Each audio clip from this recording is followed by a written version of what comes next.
বিসমিল্লাহির রহমানির রহিম। আজ আমি আপনাদের সামনে একটি আলোচনা নিয়ে আসলাম।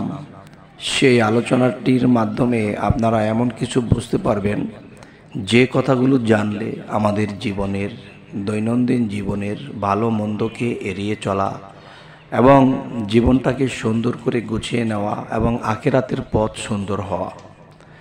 আজকের এই আলোচনাগুলো একটু মন দিয়ে শুনবেন, যেহেতু অত একটা বড় ভিডিও আমি করি না, ছোট ছোট করি, তাই ছোট ছোট ভিডিও সুন্দর মন নিয়ে কিছুক্ষণ শুনে নেন।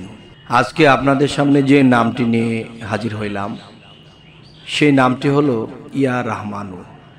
এই নামটি আমরা সবসময় শুনে থাকি, পড়ে থাকি, কিন্তু এটা কখন কিভাবে করলে আমাদের সমস্যার সমাধান হবে, আচ্ছা, সেই জিনিসগুলো যদি আমরা জানতে পারি তাহলে আমাদের আখিরাতের পথ এবং দুনিয়াবি সমস্ত দিকে আমাদের রাস্তা ক্লিয়ার হয়ে যাবে।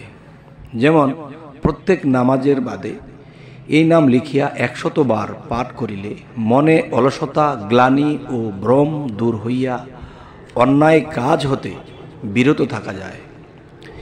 মেশকাত জাফরানে এই নাম লিখিয়া মন্দ লোকের বাড়িতে পুঁতিয়া রাখিলে তাহার মন্দ স্বভাব দূর হয়। তাই আমি বলতে চাচ্ছি যে এই নিয়মগুলো নিজেরা যদি পালন করি তাহলে গ্লানি ও ভ্রম দূর হইবে, অন্যায় কাজ হতে আমরা বিরত থাকতে পারব। এবং জাফরান দ্বারা এই নামটি লিখিয়া মন্দ লোকের বাড়িতে পুঁতিয়া রাখিলে যদি একজন মানুষ বা একটা ফ্যামিলির মানুষ যদি অমানুষ থাকে আর তারা যদি সত্যকারে মানুষ হয়ে যায়, ভালো হয়ে যায়, তাহলে আল্লাহ কিন্তু দেখা যায় নবী পয়গাম্বরদেরকে প্রেরণ করেছেন, রাসূলদের প্রেরণ করেছেন। কেন করেছেন? মানুষকে সুপথে রাখার জন্য, সুপথে ডাকার জন্য।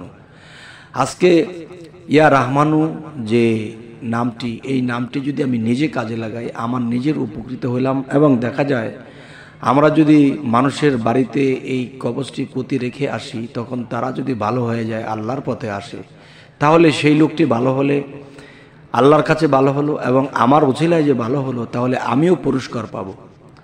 তবে আজকের এই আলোচনা অবশ্যই একটু খেয়াল রাখবেন এবং এভাবে করার চেষ্টা করবেন, এবং পরবর্তীতে আপনাদের সামনে যেন আরও ভালো ভালো এই ধরনের নামের আলোচনা নিয়ে আসতে পারি, কোন নাম জপলে মানুষ দ্রুত অগ্রসর হতে পারে।